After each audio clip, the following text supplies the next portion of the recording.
gone to let me preface this by saying, I've got two brothers who are doctors, so I love healthcare providers. But have you ever gone to a healthcare provider and then you get a bill saying you owe us $1,400? And you go, what the hell? Has that ever happened to you? Yes, sir, it actually has. It's happened to a lot of Americans because the way many of our hospital or healthcare providers bill makes no sense. And so they turn it over to a collection agency, and the collection agency says, look, you pay this $1,400.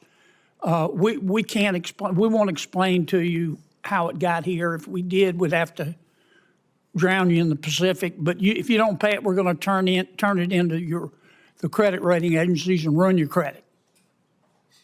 Now, why don't, if we want to help the American people, why don't we, at least for a period of time, say healthcare debt is not going to be reported to the rating agencies? It's not. We're not saying you don't have to pay it. We're not saying it's not due. We're not saying you can't be sued. But this debt's being reported to rating agencies when people can't pay it, and then their credit gets ruined, and it makes it even harder for them to live. Tonight, Senator John Kennedy didn't just criticize Washington, he exposed what may be the dumbest use of taxpayer money we've heard all year. In a brutal hearing, Kennedy started listing federal spending examples so absurd that the room almost sounded stunned. We're talking about millions of dollars for things most Americans would never believe should be funded in the first place. And once he said the words out loud, the entire story changed, because this stopped being a policy debate and started looking like a full-blown insult to every taxpayer in the country. In the next few minutes, you're going to hear the exact line that turned this hearing into a viral moment. And by the end, you'll understand why so many people are asking the same question. Who approved this nonsense, and how long has it been happening behind closed doors? Mr. Duncan, every now and then I see an article that says something like federal government spends $25 million to study whether a man can breastfeed. Or the federal government spends $50 million to try to teach a neighborhood squirrel to code. And I think, how did that stuff get in there? I sit on the Appropriations Committee. We're supposed to put together a budget. Sometimes we do. This year we probably won't, because my friend and colleague, Senator Schumer, wants to shut down the government, to create chaos, to try to get the Graham-Plattner wing of his party to love him. But I digress. That stuff's not in the budget when we vote on the budget. Where's it come from? Well, Senator, I appreciate the question, and you've been a champion on these issues, and I would note your work on the rescissions process, highlighting some of these outrageous spending we've seen in the past. So I think this is why our updates to 2 CFR, which governs grant making across the federal enterprise, is so critical. Yeah, tell the American people what that is. Absolutely. Appreciate the opportunity. Like you're talking to a 10th grader. Appreciate the opportunity to. So fundamentally, some of the most important things are to ensure that grants are not going to divisive DEI ideologies. They're not going to support illegal immigration. They're not going to support radical gender ideologies. Those are pretty fundamental. And stupid stuff, right? And stupid stuff generally, yes, sir. I think the arbiter of ensuring that things do not go to stupid stuff, as you put it, is ultimately a political appointee. One of the president's people that is associated with the administration, appointed by the president, comes in and does a final issuance review before grant dollars go out. That's fundamentally about accountability. It's not intended to usurp peer review or anything like that. It's about making sure that Let me stop you for a second, Mr. Duncan, because we're going to run out of time. Congress never sees this kind of spending porn, does it, until after the fact. Is that correct? Senator, that's correct. It's not in our budget. Is that correct? Senator, that is correct. But somebody in the administrative state decides that they ought to spend $25 million to study whether a man can breastfeed, right? Yes, sir. Now, that's what I mean by stupid stuff. Do you consider that stupid stuff? Absolutely, yes, sir. And what you're going to do at OMB is try to stop the stupid stuff. Try to find out who made that grant and say, no. We're not going to spend money on this. And by the way, if you do it again, you're fired. Is Yes, that sir, right? That's absolutely. what you guys are going to do? Yes, sir. It's about time. Thank you. Sure. All right, let me ask you one other question. When moms and dads lie down to sleep at night and can't, right now, at this point in time, what's the first thing they're worried about? I would imagine it would be the ability to support their families. Yes, sir. Cost of living. Part of that's inflation. Look,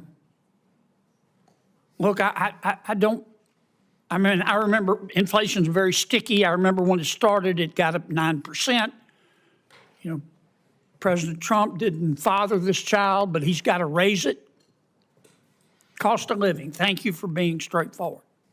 Now, have you ever gone to let me preface this by saying, I've got two doctors, brothers who are doctors, so I love healthcare providers. But have you ever gone to a healthcare provider and then you get a bill saying you owe us $1,400?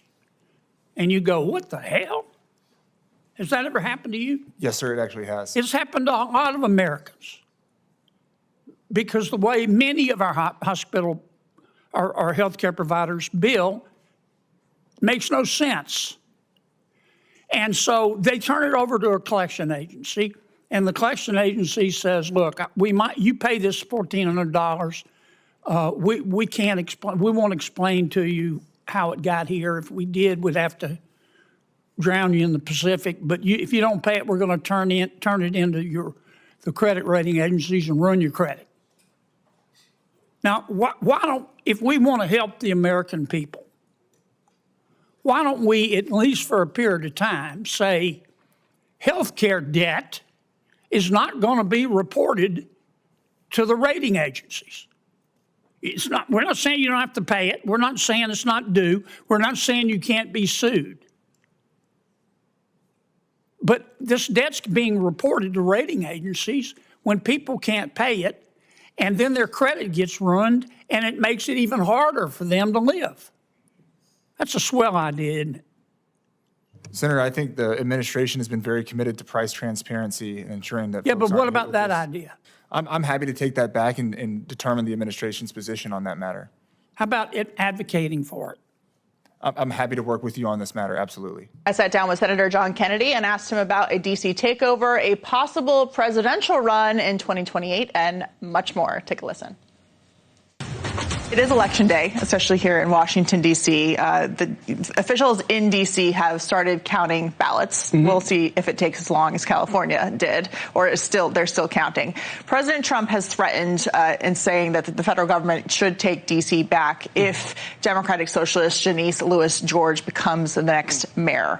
What are your thoughts on that, but more broadly, whether D.C. can govern itself? Well, there are two main candidates, as best I can tell. One is a normal person. One is a crazy person.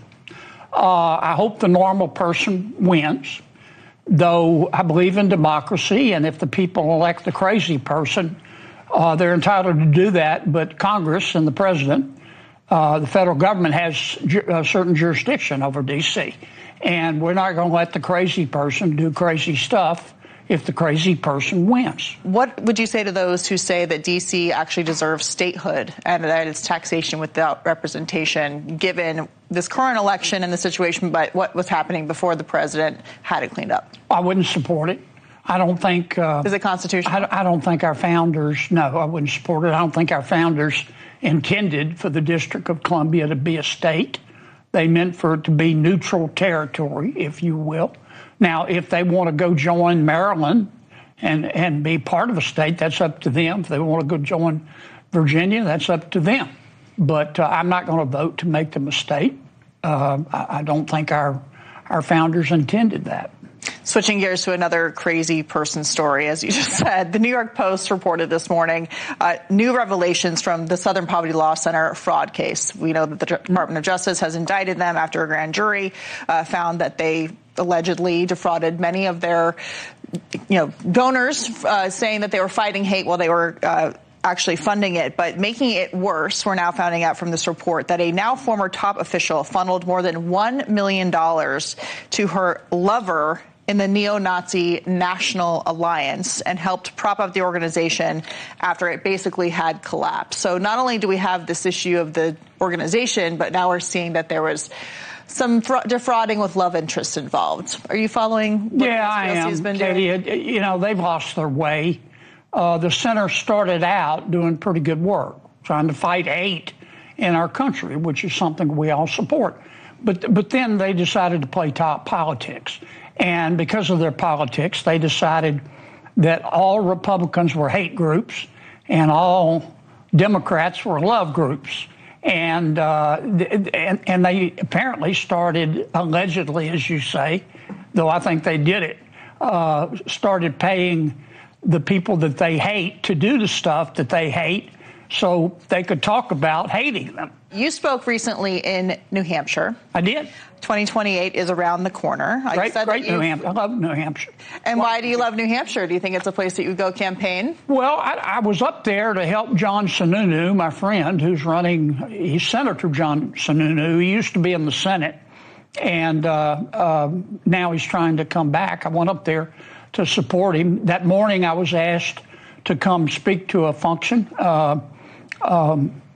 I think it's called Politics and Eggs. Mm-hmm. And we had a good time, wonderful people, asked me all kind of questions. I tried to answer. Was one of those questions, are you running for president? They did. They asked me about the presidential race, and I said, I was honest with them. I said, look, I'm focused on the midterms. I'm planning on running for the United States Senate. But if you're asking me what if a lot of people enter the field, and I think they're goobers, and I think I can do a better job, would I consider running? And I said, well, sure. I mean, I've had some people talk to me about it. Doesn't mean I'm going to do it. But remember that song by the Judds? Mm-hmm. Why not me? Why not me on a rainy day?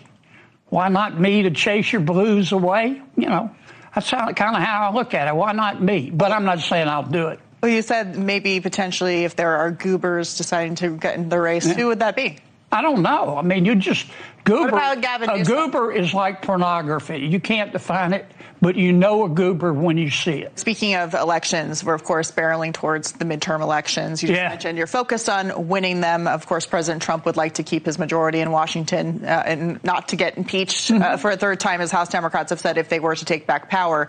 But who do you see as the Democratic leader? Who is in charge of the party nationally? Congresswoman Ocasio-Cortez. She's ably assisted by Senator Bernie Sanders, by Mayor Mamdani. They've got a rookie that just joined the team, Graham Plattner. These folks, they're socialists. Are they socialists or more communists? No, I think they're more socialist. Communists. I mean, they're democratic socialists. They say they don't believe in revolution. They believe in socialism at the ballot box.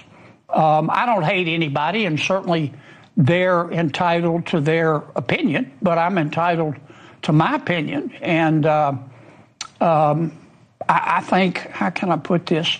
My advice to them, I think they will ultimately lose, and my advice to them is that their time would be better spent working at Panda Express and trying to work themselves up to management. You, of course, have introduced us to your elliptical. You've named her Margaret Thatcher. You've become somewhat of a fitness influencer. Did you think that was going to be in the cards for part of your resume? They told me to make a video, and I was about to work out. And I said, okay, I want to get my staff off my back. I'll make a video about Margaret. Margaret is named after Margaret Thatcher because both kick butt and take names. Margaret's under my carport. I love Margaret. Like the devil loves sin. I'm on my third Margaret because I keep Margaret under the carport. I buy most of my Margarets off of Facebook Marketplace. Last Margaret I paid $250 for. I love Margaret. Nobody else may like Margaret, but Margaret gives me a good workout in 95-degree heat. How many Margarets you purchased on Facebook Marketplace? Three. Three of them. Can I say one more thing? Maybe after this summer, number 4. Katie, you're the prime minister of cool. I love your show. Thank you very much. I appreciate that. Thank you for having me. Thank you for coming. You're welcome anytime. Senator John Kennedy. Great. Mr. Fife, is that how you say your name? Yes, sir.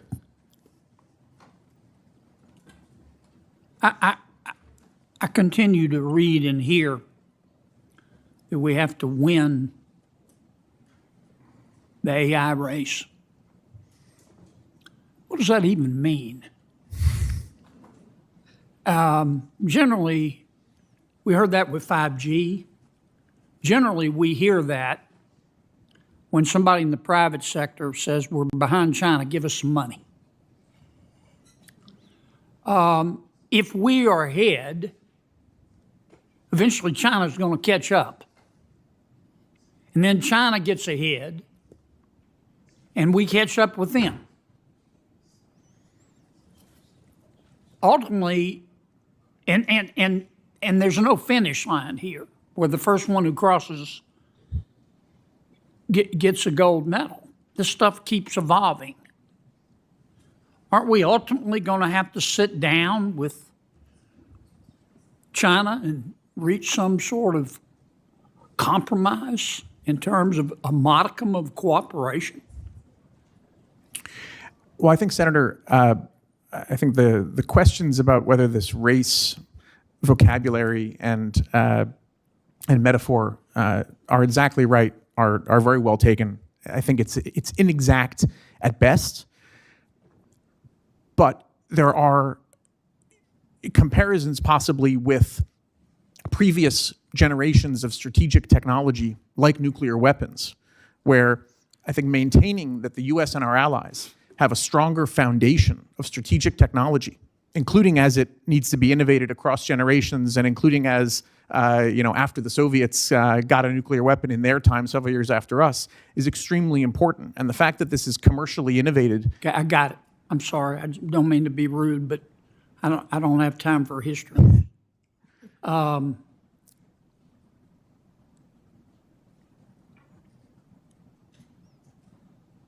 Dr. Winston, I want to make sure you're heard here. Well, before I come to you, let me ask Mr. Reinhardt. Do you think we ought to have state-owned AI companies? No. Are you a fan of the state-owned companies in China? No, not Where not at all. The federal government takes a big stake and runs the show? No, I do not. We can't even deliver the mail, can we? Especially in my neighborhood, yeah, it's really bad. And the stuff has an address right on the front, doesn't it? Yeah, I think that we can be smart about how we do grant programs. I mean, there's ways that we can be smart about the grant programs. Well, just the various, we've had, as we talked about, some of the CHIPS Act, parts of the CHIPS Act program are still out. You understand there are alternatives to grants. They're called loans. Of course, yes. Okay. Yeah. I'm just saying that I think there's lots of parts of the federal government that we can think about being smart about our investments in AI. And that doesn't necessarily require any sort of ownership. Well, look, I think the people developing AI, this is true worldwide, but it's certainly true in the United States. These are brilliant people.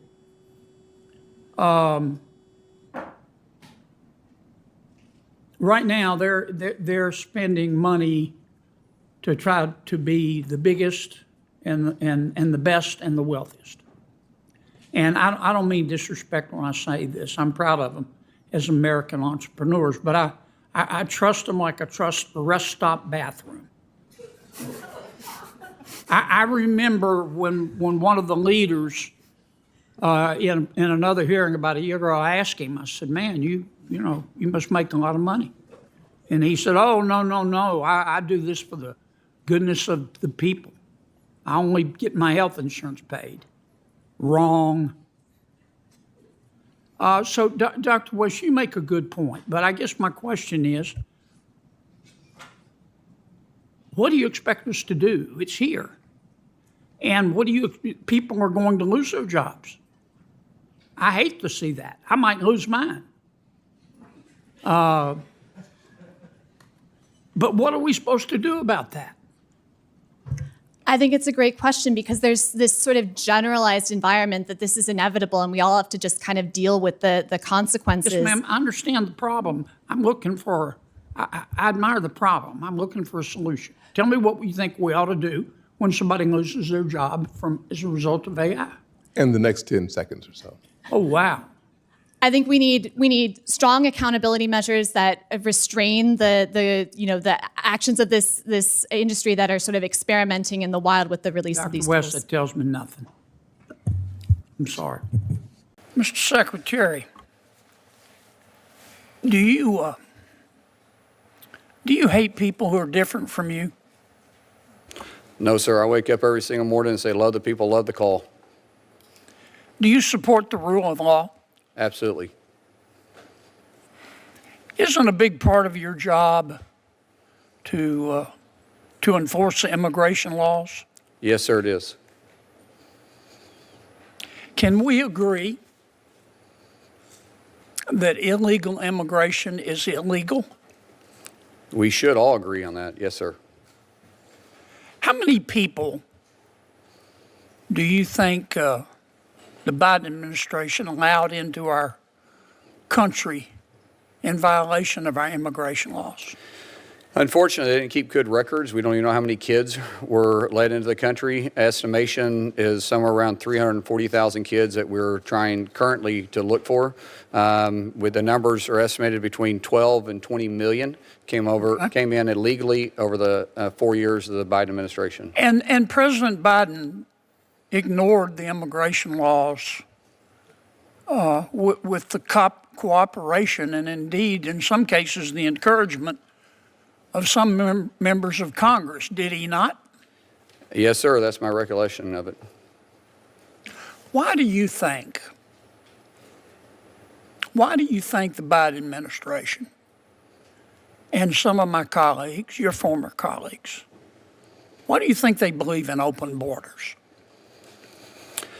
Sir, I have my theory behind that, and I would love to entertain the thought, but I'll try to keep my thoughts to myself and just do my job here. But I think I know my theory is pretty strong. Well, tell me about it. I'll probably get myself in trouble. It's okay. You're already in trouble. Yeah, but I don't know if this is a place to give my thoughts. I try to work in facts as much as I can, but it's hard to explain why they would allow that many people to come in and turn our streets into lawless cities and lawless towns.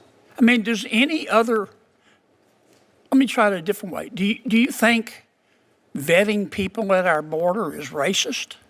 No, sir. It's exactly what we should do because we are charged, CBP and Department of Homeland Security is charged with keeping our homeland safe. We have to know who's coming in. We catch terrorists on a weekly basis trying to enter this country illegally or already entered this country illegally. Do you think vetting people at our border, it sounds like you do, is prudent? It is absolutely vital to the job we do to protecting our homeland. And every other country vets people at the border. They should, yes. What happened to Delaney Hall? Well, a lot of claims were made, and they just absolutely weren't true. The first one came out and said it was overcrowded.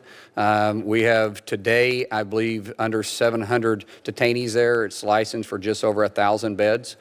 We have twice the square footage at Delaney Hall than the state penitentiary does in New Jersey.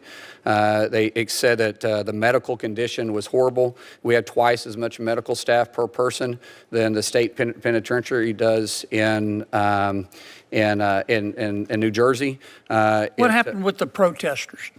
Well, the protesters is interesting. The governor and the state officials were going out and saying that they were peaceful protesters and ICE was agitating them.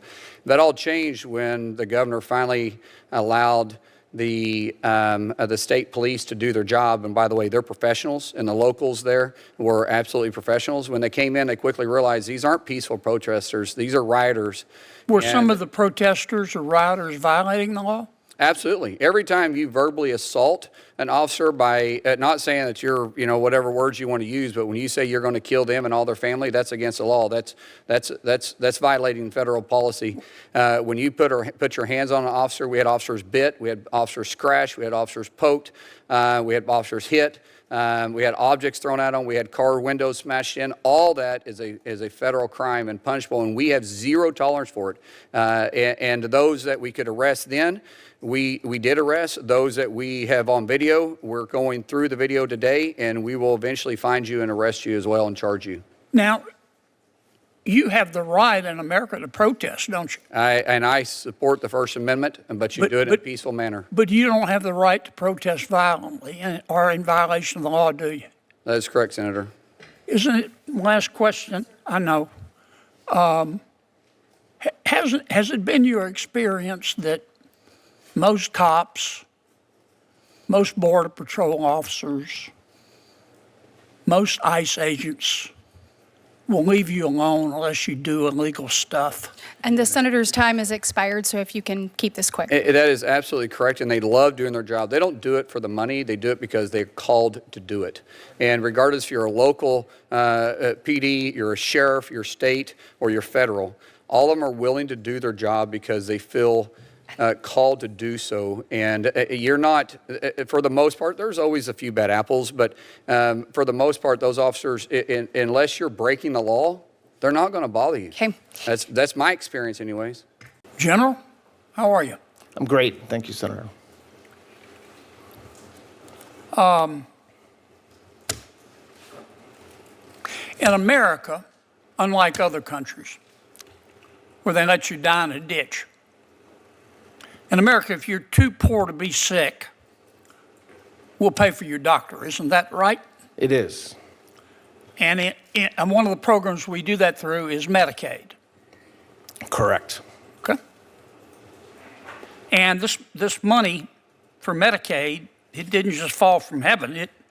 We thank heaven for it, but it came out of people's pockets, didn't it? Every dime of it. And some of that money is stolen, isn't it? Yes. And the states, not all of them, but many of them, allow it to be stolen, don't they? Yes. Let's take Medicaid in California, for example. I don't mean to just pick on California, but because this happens in other states. We saw it happen in Minnesota, for example. But in California, for every dollar that the California state government puts up for Medicaid, for the Obamacare portion of Medicaid, the federal taxpayer puts up $9, don't they? And so, is that right? That's correct, Senator. And so as a result, California has allowed thousands and thousands of these social assistance and so-called health care providers pop up in California, haven't they? Yes. And some of those providers steal the money, don't they? Yes, we know that to be true. Yes. And the money never gets to the people they supposedly are trying to help. Isn't that correct? That's correct. And the other way that California and others abuse the fact that they're putting up $1 and the American taxpayers putting up $9. Did I mention it was $9? I think some say it's even more, but yes, Yeah. 9 work. They expand the services, don't they? Yes. Because some states, like California, I don't want to paint with too broad a brush. It's not everybody in California state government, but it's a lot of them. They see this as free money, don't they? They're not paying for it, yes. Isn't it a fact that, for example, Medicaid in California will pay a provider to provide tribal prayers? I looked all this up. I mean, I'll accept that. I didn't know that, but yes. That California will actually pay a health care provider, I didn't know this was a medical expertise, to pay for exorcisms. Is that right? I'll accept that, Senator, but that's. They pay, the California Medicaid program will pay for herbal medicines, meal deliveries. They'll pay for housing. I don't know what housing has to do with health care. Is that correct? Yes. Were you aware that the Medicaid program using federal money, taxpayer money, will pay for an in-home chef. Yes. Okay? Even if it's a family member, yes. Yeah, they'll even pay for gymnasium fees through Medicaid in California. They'll pay for bicycles, scooters, gym memberships. Did you know that?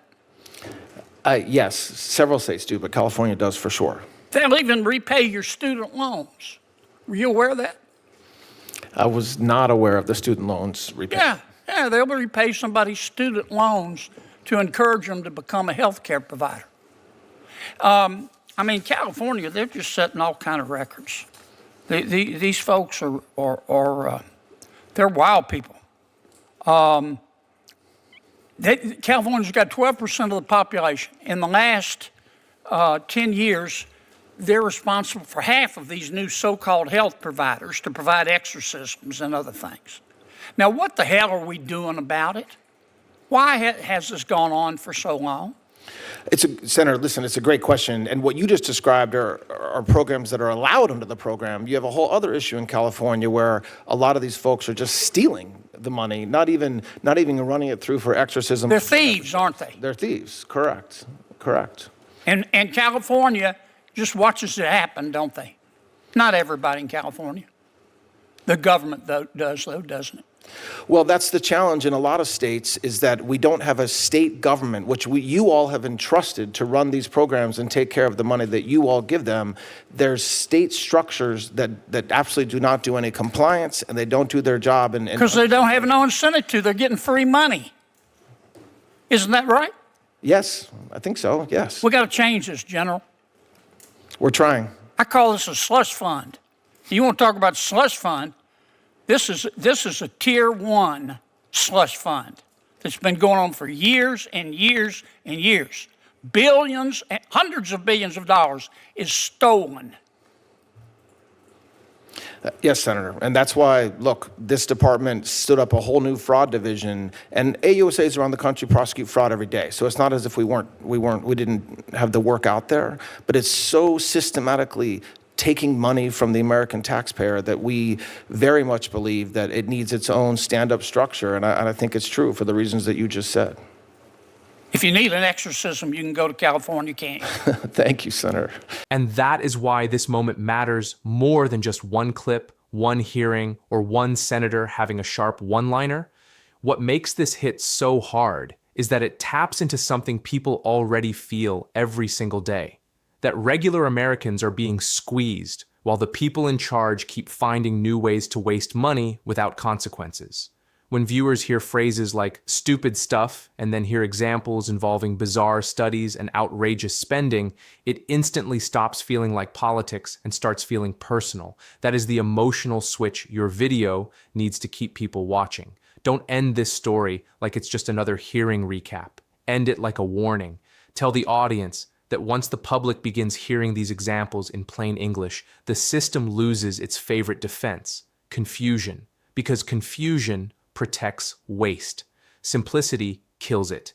Kennedy's power in moments like this is that he takes a bloated government issue and turns it into one sentence normal people instantly understand. And once they understand it, they get angry.